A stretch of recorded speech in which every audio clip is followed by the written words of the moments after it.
Oh, this is about to be interesting, bro. I appreciate you. This is about to be fun as I'm shit. excited. I'm telling you, man. All right, It feels good. I feel really good to be here.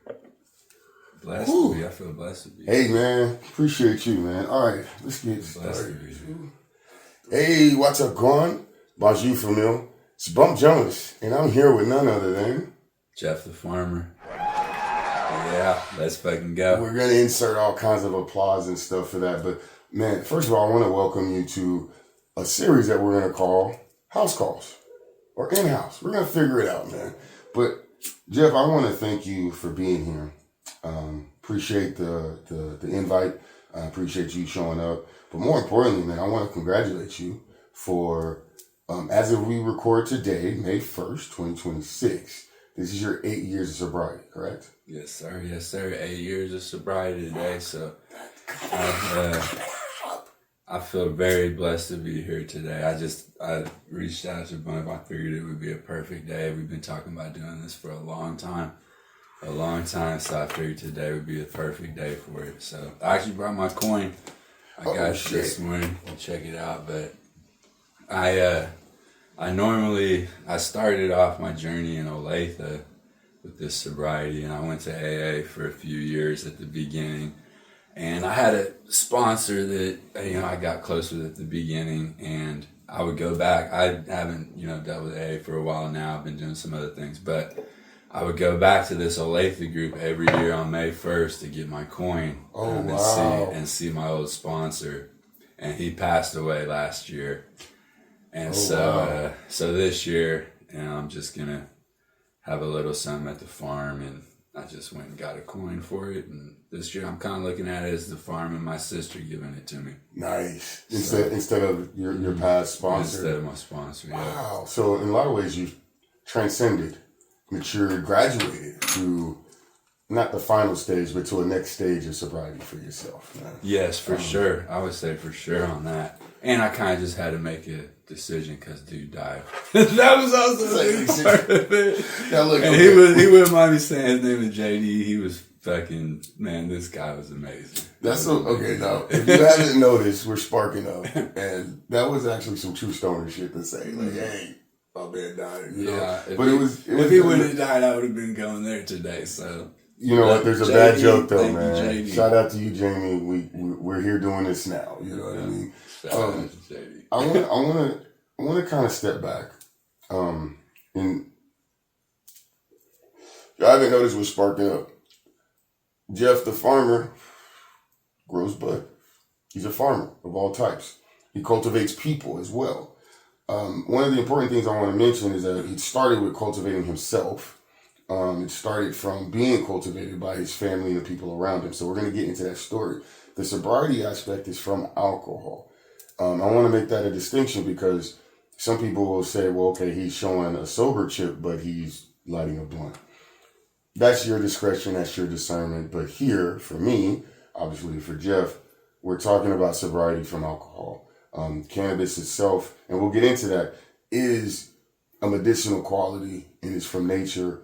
From our aspect, it doesn't fall into the same line. So for any of you that may have a perception or a perspective that the optics here don't look right for you, this is why it looks right for us. All right? Just want to put that out there. Absolutely. So I believe in people staying alive by any fucking means necessary. That's where I'm at in my life at this point. So I don't mind even people being at the farm, dealing with some of these things, and even not being out of some of these things. You know? As long as they're respectful, like I keep everyone around me. As long as they're respectful, it doesn't matter to me what they're going through or if they're even out of it yet. So I think that's a big thing that the farm's been as well for people. So, but yes, we saved my life so many times. I mean, it's helped me so much with my sobriety. In my opinion, there is no amount that's too much for it's up to each person's discretion. do you think, I know we're gonna talk about a lot of things, but I want to ask while we're here right now, do you think the idea of cannabis or weed being good for sobriety, do you think that's controversial? Is that specific to you, or do you think that's something that No, it's generally I think widespread. I think it's getting much more widespread for sure. Okay. For sure. It's just the stigma's going away. There's actually a good group called Cali Sober that, has a lot of, the same principles and things of AA, but deals with it more of a little bit more esoteric way. And, but yeah, I mean, with that, plant medicine, it's just, it's just a tool. It's a tool like God, the universe. You have to wear the armor, and I feel like this is a tool. This is a tool, a piece of armor. Come on now, I like that. In this realm for me. Keep a little armor, keep a little herb in your armor bag. You know what I mean? I like that. I wonder if Batman had a little herb in his Absolutely. So, yeah. I would have. The herb in the backwood, you're gonna be okay. See? Not much I can't get through. Now, speaking of getting through, I want to kind of. Actually, I would love to start at the beginning. Let's do it. How was Jeff the Farmer born? Like, who were you before you were Jeff the Farmer? So I was actually born in Chicago. My dad's whole side of his family is from Chicago. Okay. So I was born in Chicago. My mom was from KCK. Okay. And my dad played college football. They met at Emporia State. Damn. Okay. In Kansas. And so I lived in Chicago just when, first 2-3 years of my life. And then they came back to this direction from my mom's family. Got you. And my dad actually, his first job back here, he was a football coach at Kansas Wesleyan College in Salina, Kansas. Wow. Okay. So I grew up from a baby, around the locker rooms and athletes. He became the head coach at Salina South High School after that. So that was my life, from very early on. I grew up around sports and the locker rooms, around athletes. I feel like sports, as you know, you really become close with just a lot of different people from different walks of life that you may not, normally run into. And in a lot especially of college, sports even more. So anyway, that was my life early on. I started playing sports at a very young age. My dad, when I was 9 years old, my dad became the assistant coach at Olathe North High School. Okay. In Olathe. And so that was where my childhood was pretty much, was from 9 years old, through high school, was in Olathe, Kansas. Okay, so you have wow, so sorry to jump in here, but there's a big transition that's coming for you to go from Kansas sports to Missouri and medicinal, right? Cannabis. There's a big you're gonna see the jump that was made was just a complete life change. Okay. Complete life change as far as the farm and all that. But yeah, you'll know more about that as we go. Talk to us about so you're in sports. Your dad. I mean, a lot of your experience when you really come of age is in Kansas and in sports related. You're under the regimen of a coach father, right? What are your siblings like? What's your mother like? What's your day-to-day sort of fun life like until responsibilities start kicking in? Exactly. So I had one sister, Stephanie. That was my only sibling. Okay. And she was about 1.5 years younger than me. So we were pretty close in age. Okay, so you're the older brother too. I'm the older brother. And we took, our whole life was vacations to Wisconsin and Chicago to see my dad's family, fishing trips. That was our whole life, those types of things. Camping. Outdoors, hiking, outdoors, nature. Okay. All that type of shit. And sports. That was the other thing is, what you said, that would kind of be a thing. My dad was my coach. And my whole life, he was also my teacher. He was a teacher at high school. And that was a thing, this whole sports thing, he was really, really hard on me. Okay. In sports. I wanted to ask about that relationship with your dad. Well, one, the father figure is always a very vital role in how things go in your life, especially in adolescence. as much as the mom is the nurturer, but dad is the discipline in a lot of ways, right? The regulation, the formation of things. I could only assume with your dad being a coach and also the act that you guys are moving around, there's a lot of discipline going on. There's a lot of regulation of things.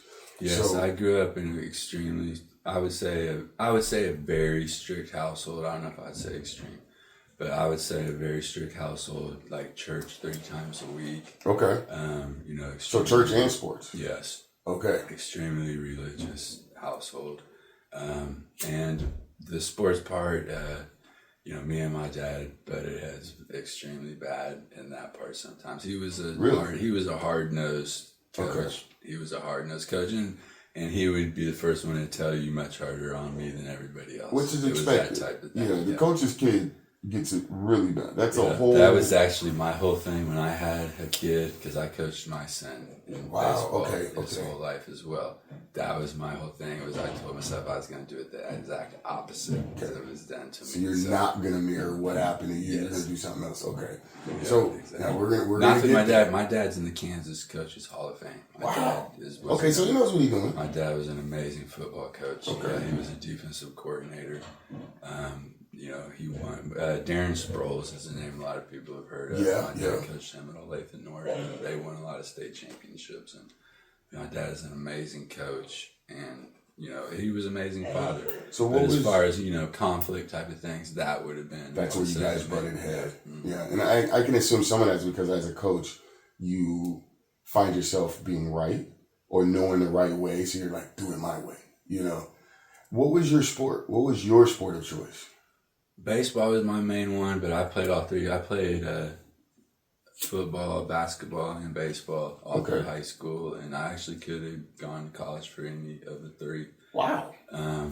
But I chose to go. I went to Butler County. It's kind of by Wichita, Kansas, for baseball. It was a really good baseball school at the time. You end up going to school for baseball? Yeah. I definitely, for a long time there, you know, I thought I would be a Major League Baseball player. That was my goal and dream and for a long time. Okay. So far we've got Jeff the farmer who's born in Chicago, raised up in KC or in the Missouri area. You know, 3 times a week, church, heavy sports influence, outside all the time. There's a lot of things that I could see how we transition to farming, right? To being with your hands in the earth. How does cannabis get involved? So cannabis, first I would say, as far as the farming, that was such an abrupt thing that was nothing whatsoever in my life. That was not on the path at all. Ever, never. Didn't even. I mean, it seems I never had anything. Sense, though, because I never had anything but a dog in the house type of shit. Okay. That's it. No farming, not at all. Nothing. So the sport and the cannabis though. Basically, I just started smoking. I mean, when I feel like it was a little bit of a late starter. I think somewhat because of my household and father and these types of things. Well, I can imagine that's the big turn, right? I smoked. I still remember to this day though. I was working at this laundromat right by Oak Park Mall, and a guy I worked with. I was 19 years old. I was back for the summer after my first year of baseball at Butler County. Okay. And I smoked with this dude I worked with at this laundromat, and I mean, I never looked back. So you're in college playing ball. You're a college athlete by the time you first start smoking. Mm-hmm. Wow. Yep. Okay, so how does that? I mean, obviously we want to know, like, okay, Puff the Magic Dragon hits, right? Like, you know what I mean? Like, the beautiful cannabis queen shows up in your life, right? I mean, what was that shift like for you the first time you smoked? I started getting in trouble. Really? That's what that shift was really? Like. Okay. Yeah, okay. It was not. So I was in Kansas, and it's not a good place. It's not a good place to need weed the way I did after I started. But no, I mean, I just started. When I started smoking, I just didn't stop at all, and they got me 3 or 4 times in Kansas. Gotcha. I mean, I spent the better part of 15 years on, which we'll get more into my story as far as alcohol and everything, but I spent the better part of like ages 20 to mid 30s house arrest, Got you probation, trouble with these types of things. He was an outlaw. He was a cannabis outlaw. Man, and so now we'll go back a little bit though, because one of the times I played 4 years of college baseball. Okay. And that's where a lot of my drinking began and everything as well. Was just that, playing college baseball, partying, these different things. That's where my drinking really began, getting heavy. But I played 4 years of college baseball, and my dad was the defensive coordinator at MNU, the college in Olathe, for football, right? Okay. And I was living out in Hayes with like 5 dudes in one house. We were selling everything out this house. Like, it was it was not a good situation, not at all. Wow. And hey, if you had ever been to Hayes, Kansas, that's just not the place you want to be doing these types of things. Yeah. Okay. I don't know if I've been back 2 or 3 times since I left. But so my dad calls me, and he's like, hey, they said they'll give you a scholarship for 1 semester to come back here and play football for me at MNU. Okay. And so I was like, yep, I'm on the way. I left Hayes. I come back here to play football at MNU. I get here in the spring, and I'm going to play in the fall, right? Next fall. And so we're doing like spring practices and workouts and shit, right? I get popped for weed. And so I have to go in here and tell the coach. I have to tell my dad, all this shit. No. I have to go in front of this panel of people at MNU and tell them the story, all this shit. And so, what they ended up doing, what my punishment was, they suspended me for 1 game. You know what game they suspended me for? Homecoming or something? The alumni game. Oh, shit, okay. So it would work out. Yeah. It wasn't even gonna be And it ended up, I said me and my dad kind of had a rough relationship as far as sports and everything when I was growing up. Like it was rough. It was really rough, that dynamic. You butted heads a lot. Yes. Okay. Once we got into the season and I played for him as an adult, I was 22 years old now at this point, and played 4 years of college baseball and been gone and all these things. Man, it was amazing. We had the best season. I played free safety. He was the defensive coordinator. I led the team in interceptions. We went to the national playoffs. Guys, your maturity and his approach, it ended up being an amazing kind of comeback together experience. Okay, so that helps kind of button things up there, right? You have a good relationship with your dad, with your family. Obviously, we'll get into this. You have an extraordinary relationship with your sister. I want to talk about alcohol and your relationship there, because it sounds like I would almost guesstimate that your introduction to alcohol is similar to your introduction to cannabis. Kind of off the cuff, probably in a fun setting, but then the relationship got serious.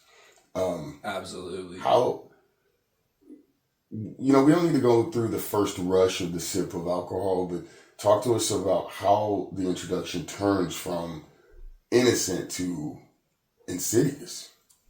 Absolutely. So I started drinking early. I started drinking at probably 17. Okay. I actually had some cousins in Chicago, and Chicago is a wild place. It would be a wild place in my life in a lot of ways with my family there. But that's where I started drinking, is with them in Chicago. And, man, it started off fun, like you said. Just getting fucked up, going out, whatever, going on fishing trips, whatever it was that, we were doing, it started off fun. Okay. College, playing ball, partying, all these things. But even then, I was getting too fucked up. For sure, I knew from the beginning, I had a problem with alcohol. Addiction run, we talked about this a little bit earlier, right? The hereditary stuff and how much that does play. I'm not exactly sure, but I do know, addiction has killed a lot of people on my dad's side of the family. Okay. And mental health has some issues on my mom's side of the family. So I got the double whammy. And I have some Native American in me, which is another thing. Adds another layer. There's another layer to all that with it. So, all these things combined, whatever the fuck it was, Like once the alcohol took hold, I was getting fucked up. And once I got through that, basically I'd say about the time where I was playing football for my dad in America, I was still really heavy on the smoking at that time. Okay. You know, much more than I'd party. There's a balance, or there's a ratio going. A very balanced, yeah. Okay. You know, it was just getting fucked up on the weekends types of things. But I was much heavier on smoking. And then I got married. So my older son, he was actually in the locker room at a few of the Mid-America games.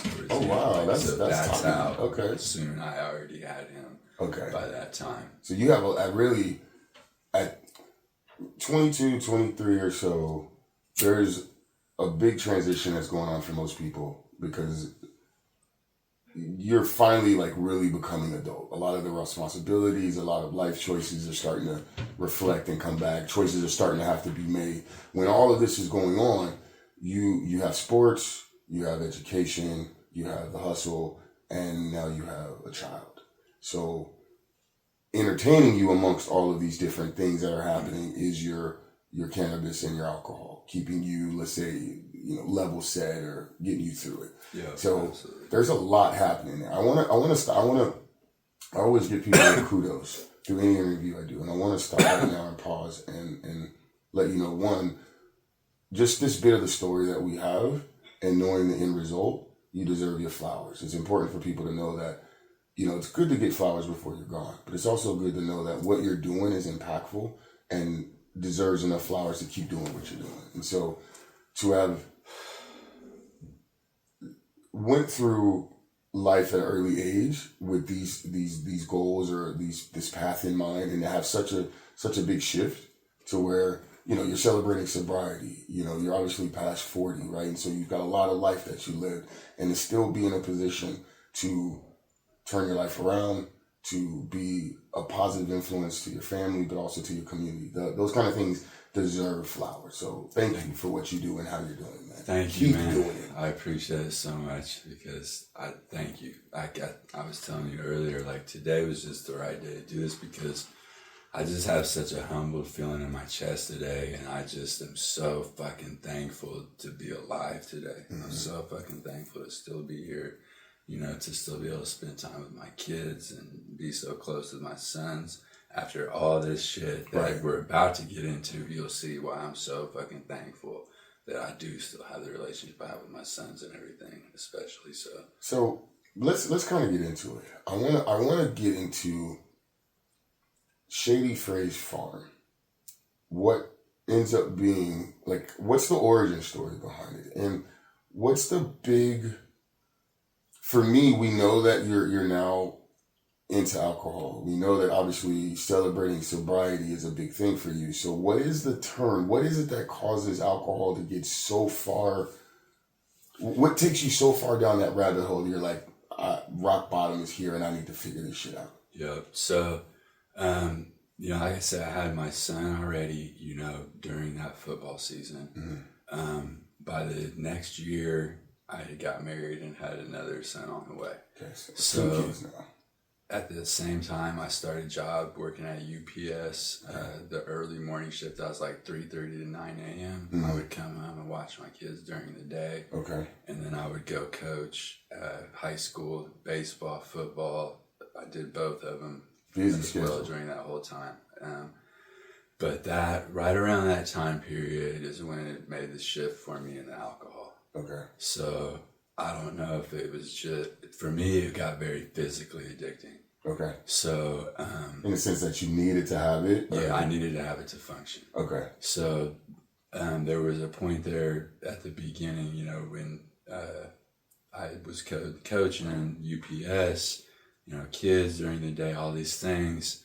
I couldn't even really call the exact moment, but at some point there, I really just started drinking the whole day. Okay.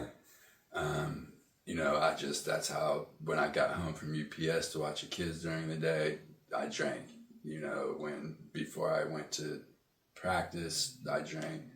Night drank. I was also doing my own baseball company at the time doing private lessons with Wow. kids and stuff in the evening. So You got a it lot was going just, on. yeah, and it got physically addicting at some point there, in my mid-20s. Okay. And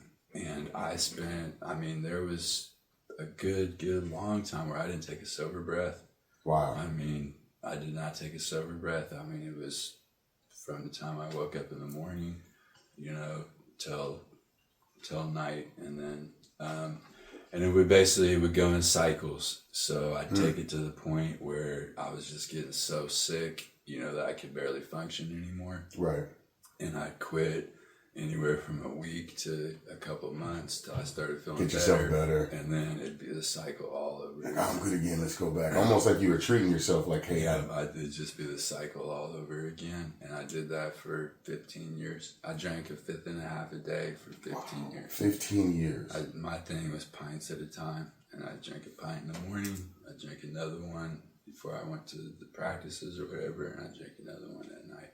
Wow. And that was life for a long time, and that was your measurement at the same time. Pints. But I'll say this too about cannabis. Like, cannabis saved my life so many times during that time period as well, because I feel like I would have taken it even farther if I didn't have that. So the whole time it helped me be able to go do these things. It helped me be able to go to work still, to be able to coach. Like, I coached thousands of kids, and I coached like 5 different high school districts. Like, someone would probably see this. Like, I love you guys. Like, I loved all of the coaching so much. Right. But that was the real part that of it. was what was going on at the same time. And nobody ever said anything to me in 25 years of coaching. Wow. Not one word. So either they didn't notice, or they I was just so, I feel like I was just really, really high functioning. And maybe there was some times where nothing was said, or maybe caught a whiff of something and just don't really think nothing of it, whatever. It was but never all I know so is severe. It was never anything that was an issue at any time. So when did it become an issue for you that you're like, okay, when I started getting too sick. Okay. Yeah. When it started to physically become an issue for you. Yeah. And that was probably, I'm a strong person. Like, there's like times I drink a pint and go work out at the gym. I drink a pint and go play men's basketball. Okay. Like, so I was not, you know what I'm saying? I was still doing these things at the same time. Okay. But there was a point probably in my mid-30s. I made it a good 10 years, like, with it really not physically affecting me a whole lot at all. Drinking that way. But it got, I say about my mid-30s is when it was starting to really, and I just, the time periods I remember is where I'd always be in my mind, like, I can't fucking believe I'm back here again. Okay. Would be like just when the dry heaves in the morning and the sickness and that part of it, and where you're just like, fuck, I can't believe I'm back here again. So it was my mid-30s range where, I was really like, I'd known I was an alcoholic for a while. Right. But where I was really like I'm going to die. That's when it got like, okay, there's some dire consequences on the way. I'm feeling it. I'm seeing it. Their changes are happening. Yes, absolutely. So, like, I weighed like 245 pounds. Like, my face was swollen. I was balding. I got beautiful hair now. I was balding. Just because of the stress and alcohol and just the toll it was taking on you physically. I didn't sleep. I had 3 jobs pretty much constantly. You know, and then coaching my kids and, the family, just all of it. So that was my life, man. That was my life. You were living a rock star lifestyle in its own way. From the suburban angle, it was very rock star, right? My son messaged me this morning and, told me congratulate my older son. He's like my soulmate, but he messaged me this morning and just said congratulations. And, he said that I taught him so much in the midst of it. Okay. So, wow, that's amazing. Yeah. Well, amongst all the other thousands of kids that you coached, you're still having influence on your family and your immediate people around you, your siblings. Unfortunately, we got to take a bit of a darker turn here. Things are already dark. The darkness comes with the light, man. Exactly. And I believe in duality. So let's go back to that a little bit, because we talked off camera, and I know that some of the shifts that happened for you mentally and spiritually are a result of your connection with your sister. We also know that Shady Frase Farm is an homage to your sister. So I want to talk about your sister, your relationship with her effect on you, and just where we are today when it comes to your sister. Definitely. So, so my sister and I were just so close our whole lives. She was my best friend into adulthood. You know, we both had kids around the same time, so they were all close. You know, we spent all this time together. We both got divorced around the same time. Oh, wow. So, I mean, she was just an amazing fucking person.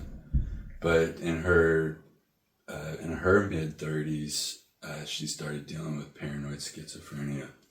And we don't really know exactly why it came on. I mean, there's so many different reasons these things can happen. Okay. But regardless, the point is, like, it came on fast and strong. Right. And severe. If anybody that's known, you know, someone dealing with these things, like I've dealt with a lot of people since I started the farm in these areas, right? Okay. If the, you know, let's say a level out of 10, the, you know, crazy, whatever you want to call it, on the farm that I've dealt with is like a 7. My sister was like a 15. Like she, with the voices and some of these things that would happen to her, and you know, the delusions and some of these different things, like it came on really fast and strong. Okay.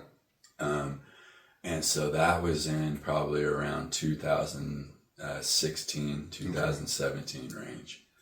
And I started dealing with her on all these things towards the end of my drinking. Okay. Right? Okay. So I actually remember there was one time that, because nobody could talk her into going and seeing a doctor or trying to get help for these things. To her, it was all so completely real. Everybody else is fucking crazy for fucking with her. I love that. I'm normal. You're fucked. Exactly. Like everybody else needed to just stop fucking with her. Is basically where she was at, right? And so, you know, she'd go through periods where she would only trust one person at a time, and it was me a lot of the time, right? And so I talked her into going into KU to see, you know, to see the doctors and stuff. Have a check, right? So I poured up a pint in my Quick Trip cup, and we went in there together at like 8 a.m. to the damn psych ward in KU Med together. Wow. And we were in there for like 8 hours, and all these doctors came and asked them the same dumb shit, you know, which I'm sorry, I have issues with the mental health system. Hey man, that's your experience. You don't got to apologize. We're gonna go there. You're right. You know what? I'm not sorry. I'm not fucking sorry at all. Thank you for saying that, Bump. You're right. I'm not fucking sorry at all. It's a joke. So, so anyway, we were through, and I was in there like all emotional. I mean, I finished my pint. I'm in there all emotional, crying and everything. And my sister looks at me at one point during it, and she's like, are you the one that needs to be in there instead of me? You want to switch seats? Yeah. Because my sister did not give a fuck. And it was beautiful, in a beautiful way. Right. In a beautiful, truthful, fucking from the bottom of her soul way towards after she started dealing with these things. She was just her all the way. She didn't give a shit. Yeah. And so in 2018, though, so I quit drinking, right? That was when I quit. It was a spiritual experience for me, man. Like I said, in mid-30s, I kind of got to where I was like, to the point of where it was going to kill me. And, you know, I finally quit, and I made it like, I remember I was in the shower, and I leaned my head up against the shower, I remember saying, I just said, I cannot do this shit anymore. Like, I'll do anything. I will do anything. And the withdrawals is what was always so bad. Like, that's what gets... That's always the worst, right? Like, that's what gets you, is the withdrawals. And so I did it in the shower. I'm like, I'll do anything. That night, I had like this vision that I was speaking in front of a group of people. Like maybe like, it looked like almost like an AA type of setting. Okay. But I had this vision that I was speaking in front of a group of people, right? And when I woke up the next morning, I didn't feel no type of withdrawals whatsoever. It was like I never took a fucking drink. Oh shit. Like I felt fucking amazing. Yeah, you know what I did? You know what I fucking did? What did you do? You light a blunt? I know. I went straight to the fucking liquor store. Oh my God. I went straight to the fucking Oh liquor my store. God. See, you know what, the punchline was there and I missed it because I was like, nah, this is the one. Okay. And God smacked my ass within 5 days. There we I go. was sicker than I had ever been. That was your moment. That was your window. I said, okay. Yeah. That was, and so it was May 1st, fucking 2018. And Christy, my ex, if you do ever see this, I got love in my heart for you, my ex-wife, and my mother, my children. But on May 1st, 2018, I made two of the best decisions in my entire life. I left my marriage and home, and I went and got a pint, and I drank my last pint, and I moved into my parents' basement. And that's where it all began. And my sister was going through all her shit at this time as well, and so she was over at my parents' house a lot. Okay.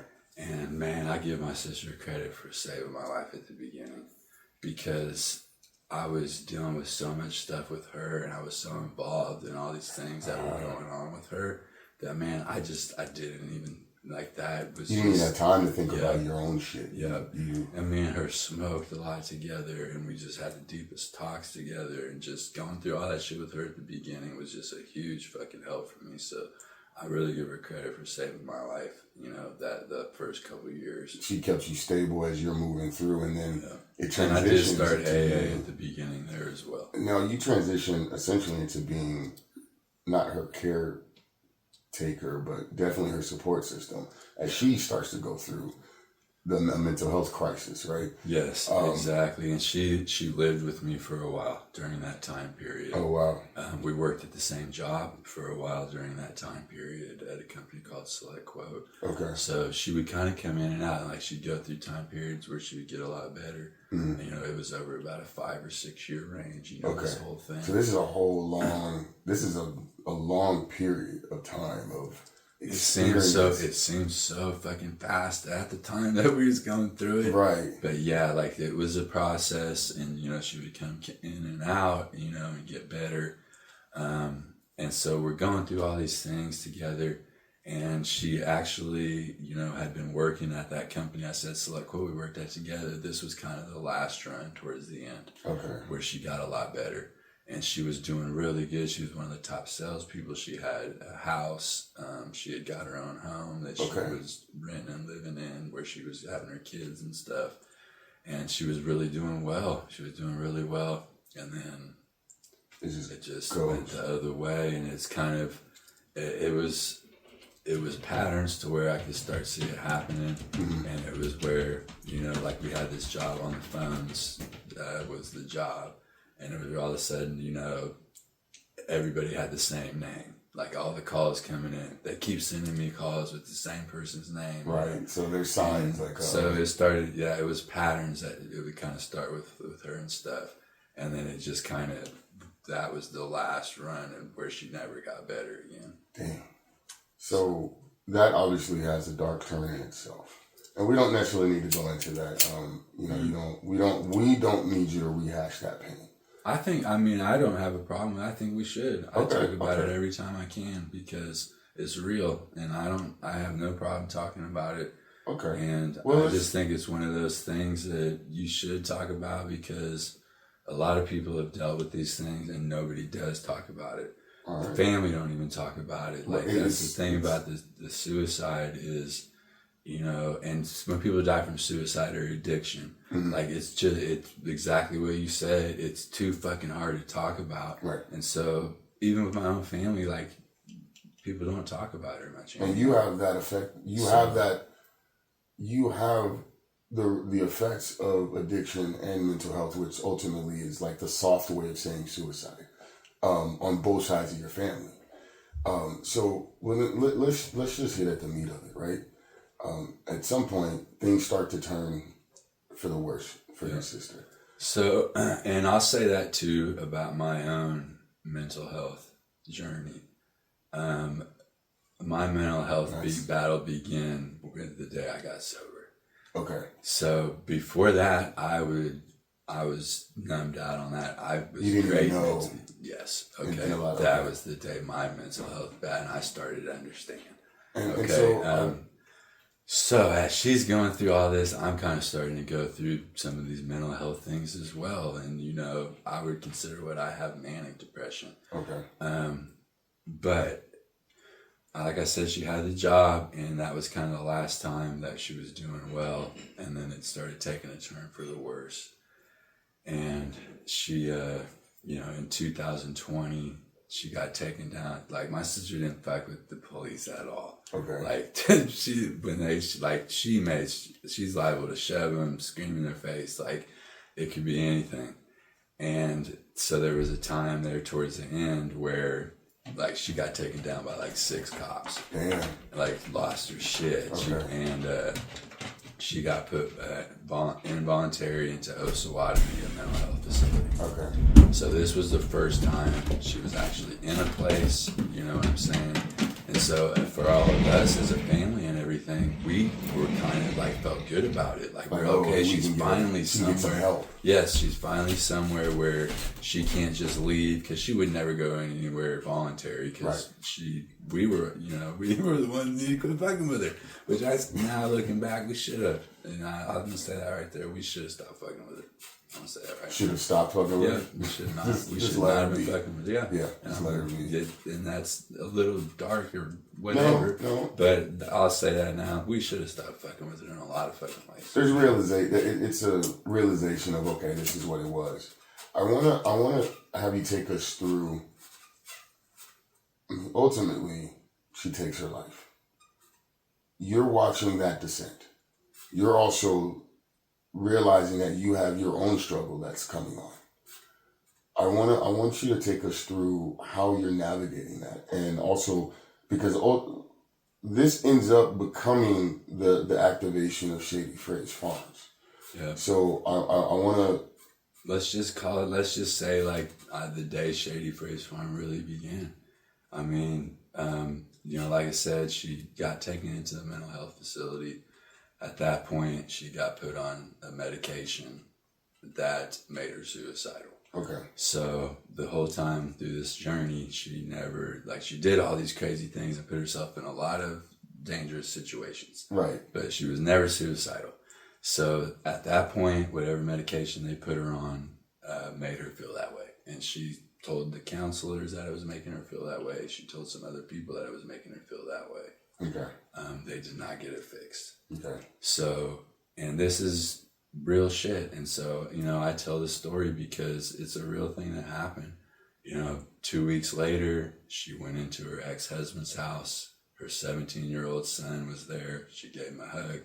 She went into the safe, got the gun, and did it right with her 17-year-old son in the next room.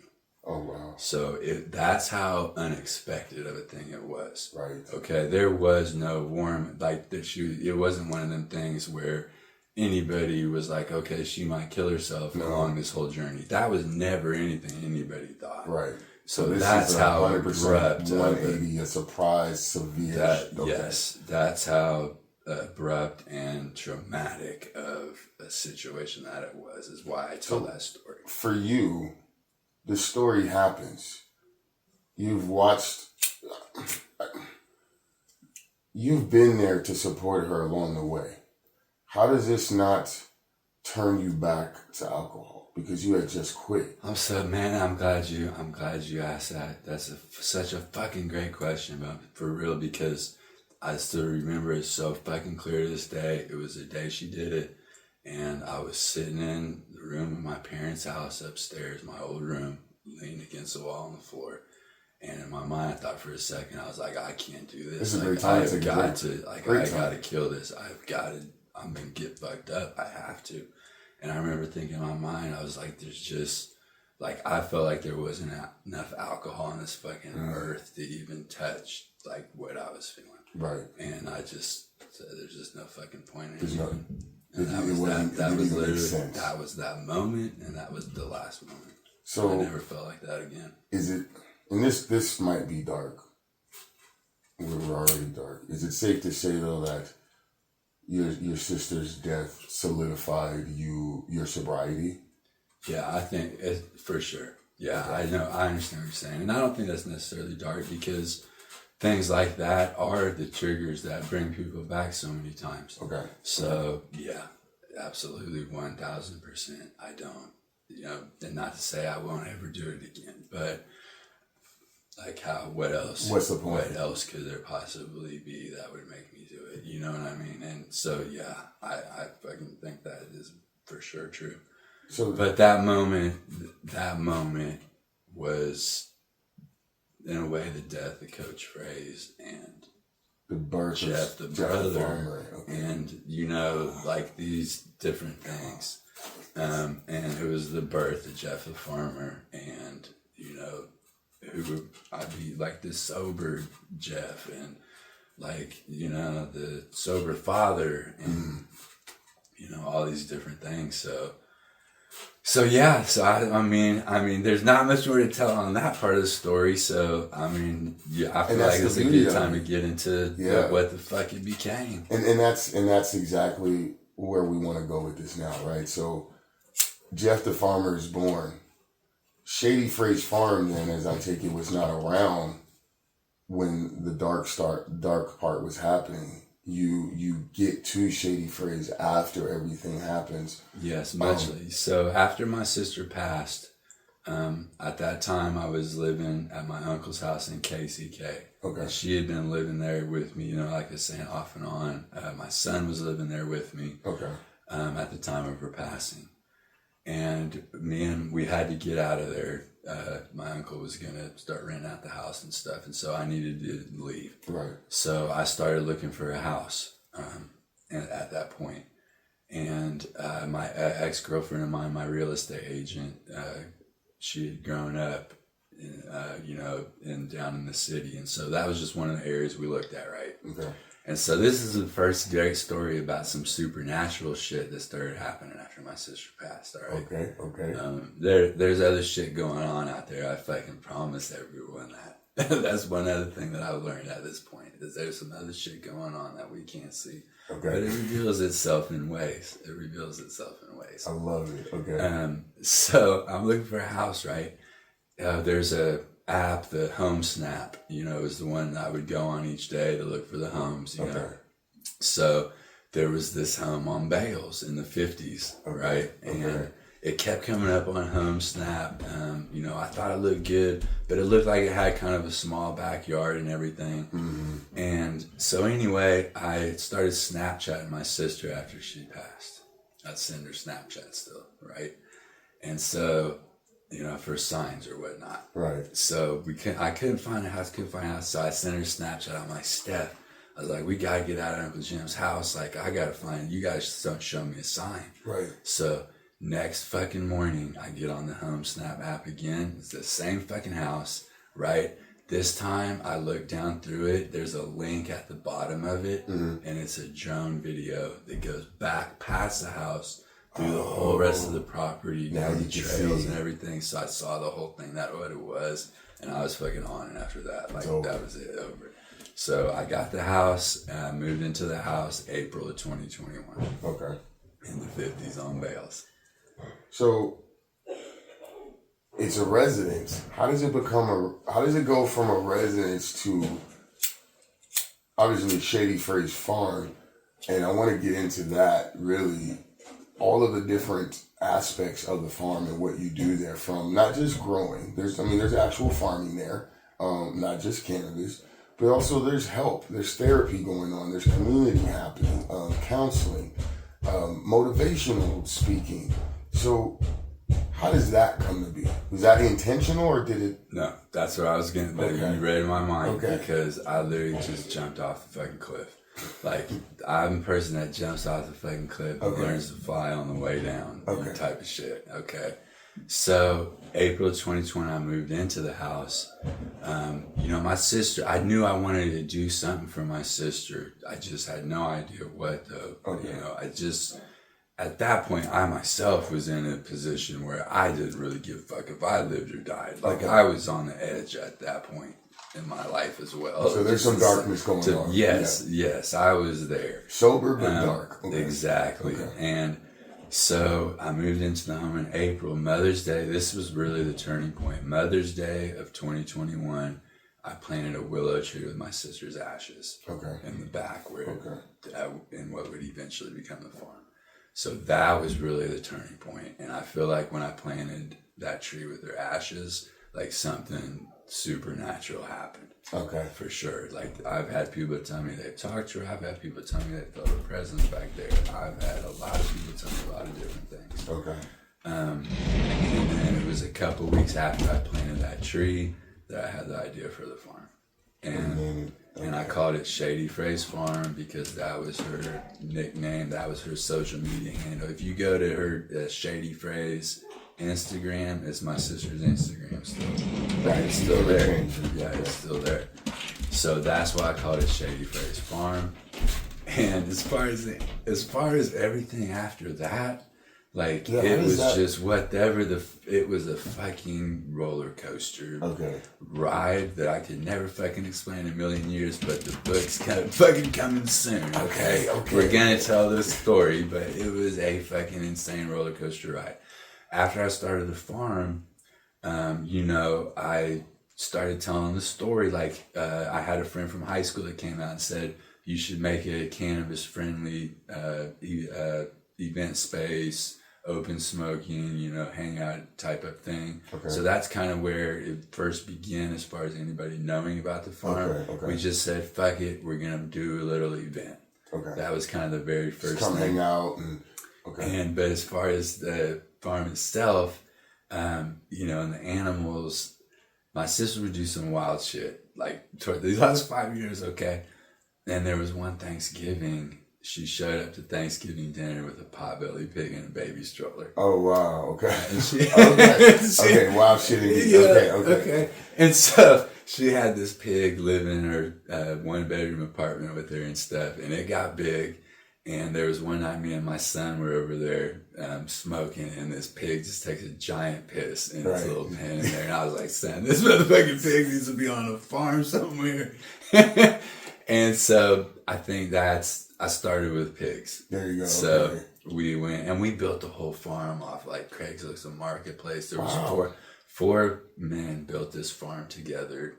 The entire base for what you've ever seen from the farm, we built it together in about a 2-month period. I was on FMLA for work. And we just went in on this farm all day, every day. We kept posts from the trees that were out there on the property. We did it all from hand. We started with the pigs. We started with 2 sister pigs, Stitch and Princess.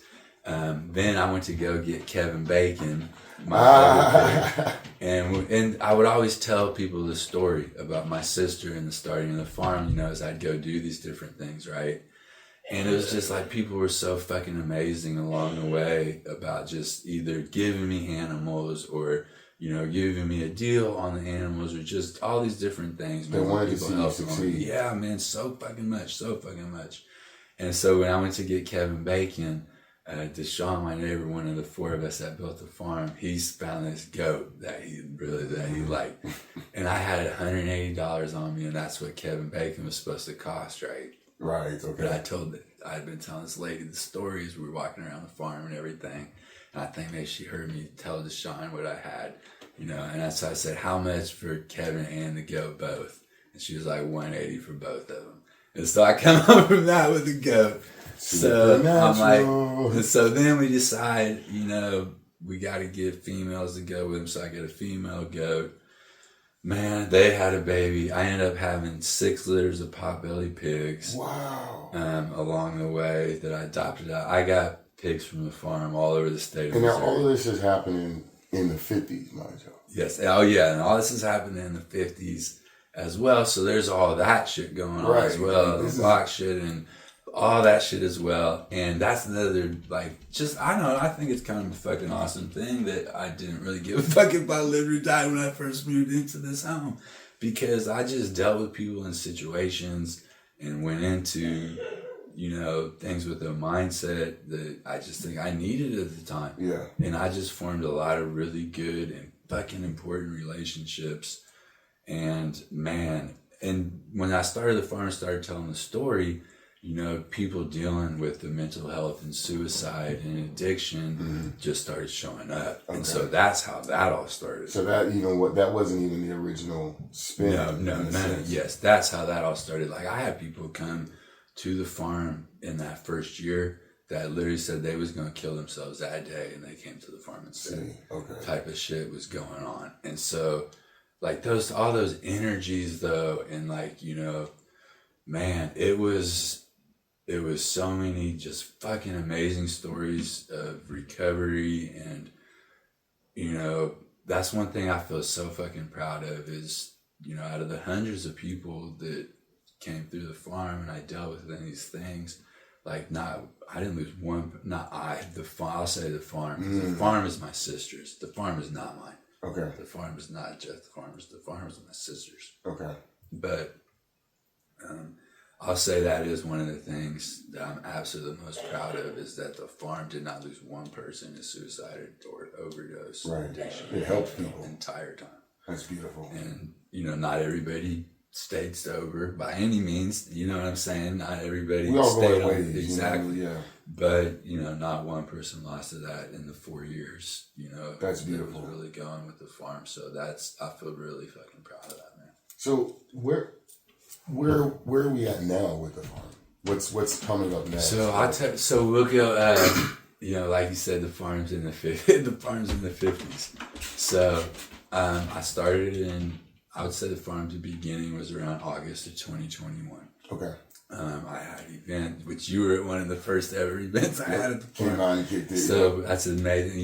We met back then. Full circle. And here we are. One of the first, I just want to stop and say thank you at this point to you too, man, because like this is the first time I've spoke like this in a couple of years.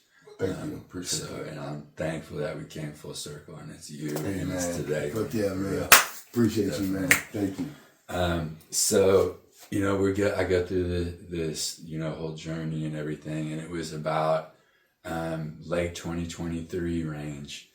Where it was just a series of unfortunate events and stuff on the block and some close calls and some not close calls, some things that actually did happen, but that I was there for as far, I had someone close to me get shot and was there. And, damn, okay. And that was kind of the final moment. Like when I saw the lights and sirens coming up as I'm there with that person in that moment, like that was kind of the final one where I was like, actual very calmness came over me because I'm like, I don't have to deal with none of this shit no more as far as the farm and events and I had an Airbnb going and like all these different things. It was a calmness that came over because I knew I was done. Right. Like it was fucking over. It was time to. Yeah, it was over. My sister had shown me enough signs. And I have some land in southwest Colorado. I got 5 acres out there. And so me and my girl at the time, I got the animals around. There's some good farms around the area. Okay. Where I can even still go visit them and stuff. And me and my girl at the time, and the last pig I had from the farm, Toby, which he's tatted on my arm now. Oh shit, Toby boy. And I got a really amazing mural made of him at the farm as well. But we left and went to Colorado. Oh. Okay. And that was in June. So that wraps that up, 2024? That was June of 2024. Okay. And so now we're here, 2026. So that was June of 2024. I went out to Colorado.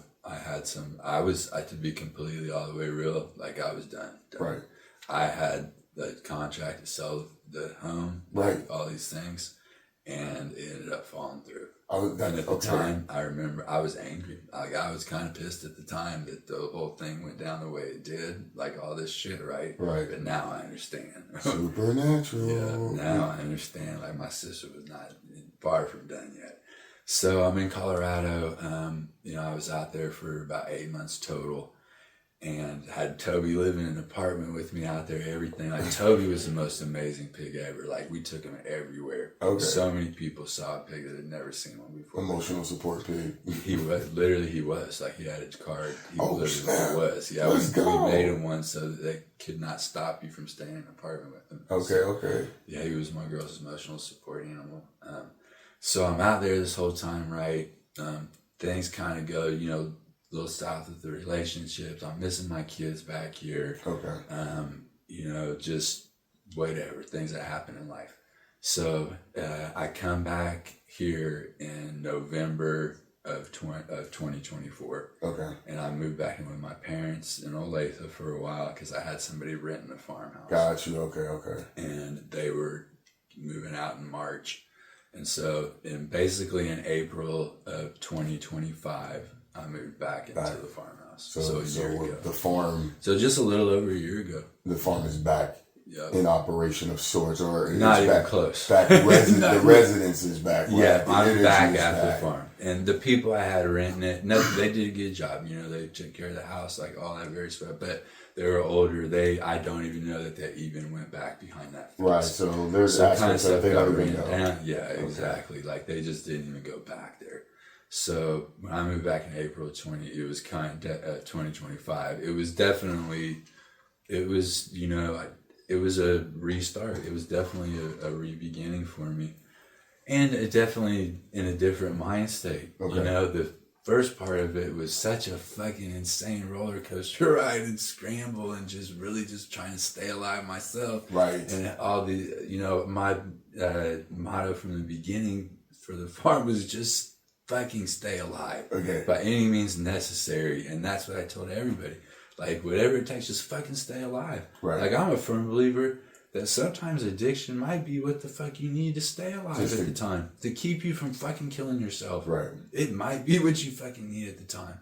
So, like, God, the universe's timing is perfect. Like, we don't fucking know.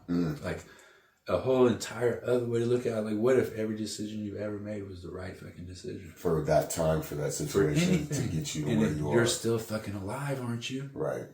So anyway, the comeback, I was in a different mind state, and my girl from the time in Colorado, we came back, we had Toby, still.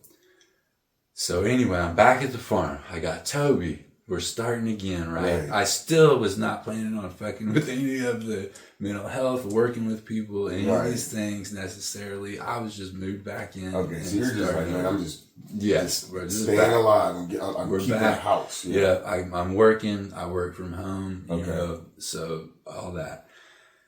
So the next real fucking turning point, and we're gonna go back dark again. Okay. You got the dark and the light, but the next real fucking turning point. And this is one of the more traumatic things I've ever dealt with in my life, to be completely all the way honest, besides for my sister. On April 30th, after I'd moved back in, I went out back and Toby was just not moving. Oh, no. He wasn't looking good. So my girl came out, I was just sitting with him. It was like about a 4 or 5 hour period. He just kind of kept getting worse. And her mom came over and we started taking him to the vet, and he passed away on the way to the vet. Damn. And it was one of those ones where it was not a nice way either, where I basically had to hold him down, while he died on the way to the vet. And I don't know if he ate something poisonous. To this day, they couldn't do an autopsy at the place that I took him. So I don't know what happened, but that was... Because you had to watch this happen. Yeah, that was a fucked up one. And you had Toby since the start. I had him since he was a baby. We bottle fed him, took him to Colorado. He was literally like a son. And that was another really traumatic thing that happened. And so after that, I was fucking done with the animals even at that point. Right. I'm like, I don't want another motherfucking pig. I am done with all this shit. No at more that loss. point. Yeah, I'm done with all this shit. And about 2 weeks later, one of the ladies who had adopted one of my pigs 4 years ago from the first litter got in touch with me and had to get rid of her because the homeowners association was coming down. So I'm like, fuck it, I'll take her back. So right when I think I'm done, they pulled me back in. Yeah, and next thing you know, I got 2 more rescue pigs. Shit. So I'm back at 3 pigs again. So we're back. We're so back. Yeah, right? but I had ducks too. I've had ducks, chickens, goats, pigs, throughout that whole first time period before this comeback. But I'd say one thing on the whole comeback thing, man. I mean, I was just working from home. After Toby died, I was just kind of done with all this shit, right? And the whole thing that started all this shit, I really wasn't planning on doing any of the farm or any of it.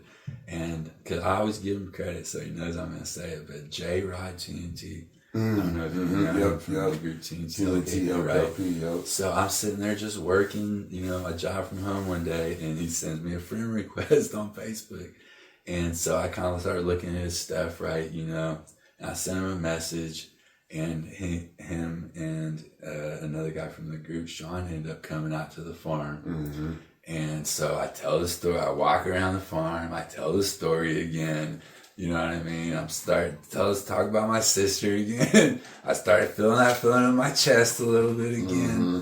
And then they end up coming out and shooting a little video with the bonfire and stuff. Yeah. And some supernatural things happened that night as well. And it was time. And, just I think telling that story and having some people that had never seen the farm before or knew about any of it, and that spark fucking came back.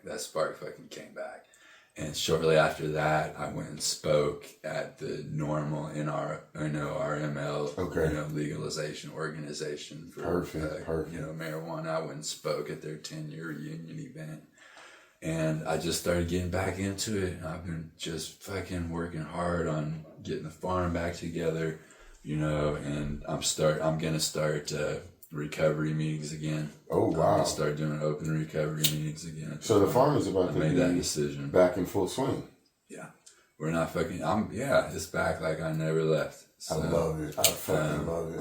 I have like a complete fucking renewed sense at this point. I have a renewed sense of all of it. And like I always say, like every time this happens, it's almost like little comebacks in life. You know what I'm saying? Yeah, like just little. Because after you get sober, it's not necessarily, relapses on the substance anymore, but it's other relapses. It's always fucking something. Yeah. Like everyone's addicted to something. Yes. It's the routine and the habit that you have. It's all addiction transfer. Everything is all addiction transfer. Come on. Man. And, putting it to something positive.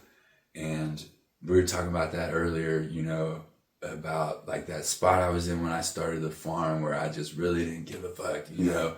And when you can take that fucking energy though, and that painful fucking energy and put it towards something, it doesn't, I'd say positive, but it was just a fucking mission. It wasn't necessarily positive. It wasn't necessarily anything. It was just a fucking mission. It was a focus. Like we had to, like there was no fucking choice. Yeah. Like we're just fucking doing it. There is no fucking choice. You're just going. You're just fucking going. Well, and man, I just think that energy, when it turns into that's one of the most powerful things there is in this fucking existence, in my opinion. We're just glad that you stayed alive. You know what I mean? Because that's something that you mentioned. I want to ask you though. We got to wrap up, but I got to ask a couple of questions. One is my cliche question. We'll get to that. But we've had a lot of fun, and we talked. Your story is amazing, and it's wide ranging, right? This particular question is focused solely on the farm, right? What was your worst chore on the farm? You know what I mean? Like the one you hated the most. Like, shit. I'm gonna tell you no. Yeah. Excuse me. No, that's great because I'm gonna tell you the fucking moment. And I told my son this too. I said, son, this is a fucking moment. I'm officially a motherfucking farmer. Okay. Like nobody's gonna tell me I'm not a farmer after this fucking moment. And that was when I had to go in and pull the piglet out. Oh, snap. During a delivery, doing that type of shit, that's definitely the hardest fucking thing. He's like, but there's different ways of doing it, and I didn't know what the fuck I was doing. The first time I did it, I can promise you that. But that was the moment I told my son, I said, I'm a fucking farmer now. Nobody's gonna tell me I'm not after that. You earned that fucking title, y'all. Oh, shit. Oh, man, that's a good answer. I love that. All right, so look, this is a question I ask everybody, and I know that I'm going to get a chance to ask you again. When it's all said and done, when folks have left the farm, what's the experience that you want them to leave with? What is it you want them to walk away after having met Jeff the farmer and having had a moment with you or a moment with the community at Shady Frase? Man, so my whole thing from when I started the farm was mind, body, soul. Okay. I feel like the farm is. I've never said it like this before. This is the first time I ever said it like this. But I feel like the farm is somewhat like a car wash for your soul. That's the first time I've ever said that. But I feel like the farm, it's like a good cleansing for your soul, man. Just being there, hearing my sister's story, just all the energies out there. Everybody says the same thing when they walk back there. It feels different back there. Okay. Like it feels different back there. And just all that, all that, just a cleansing for your soul and just a good reset, a good place to go when you're going through some shit or when you're rejoicing. I mean, that's one thing I'm so fucking thankful for. Like, all this shit, man. Like, me and my son, we laugh our asses off still. Right. Like, you gotta enjoy it when you're there because the dark shit's gonna hit too. Right. Like, it's gonna hit too.